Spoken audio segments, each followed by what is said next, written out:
Aujourd'hui, on va parler de calcaire, de ciseaux et de galaxies. Direction les Lapidiales, situées sur la commune de Port-d'Envaux, entre Rochefort et Saintes, en Charente-Maritime. Les Lapidiales, c'est un lieu unique en France, un musée à ciel ouvert installé dans d'anciennes carrières abandonnées. Sur les parois, du front de taille, des centaines de sculptures. Les 60 artistes qui sont intervenus ont dû relever un sacré défi, travailler la roche sans pouvoir tourner autour, utiliser la technique du bas-relief pour donner vie à la pierre, créer l'illusion. On y trouve des pièces rares. Cette impressionnante œuvre dédiée à la mémoire des soldats polynésiens morts durant la Seconde Guerre mondiale est la plus grande sculpture maori au monde.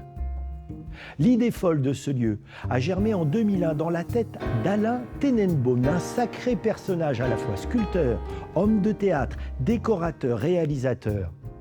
L'idée était de marier la mise en valeur du patrimoine et la création contemporaine.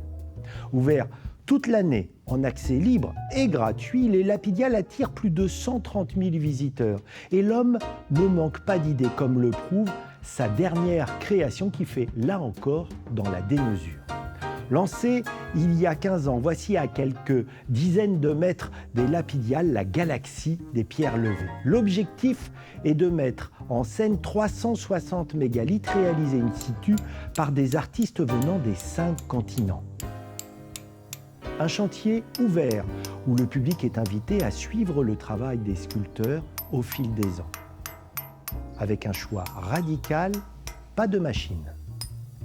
Les blocs de pierre de 2,50 m de hauteur sont exclusivement travaillés à la main. Les sculptures sont ensuite installées dans ce champ de façon géométrique pour raconter symboliquement la diversité des cultures du monde. 70 mégalithes sont déjà en place. Il faudra encore 50 ans pour tout terminer. Une belle façon d'honorer la pierre, ce matériau que l'homme utilise depuis toujours pour bâtir des maisons, des monuments, mais aussi pour d'une certaine façon laisser sa trace, donner corps à la mémoire.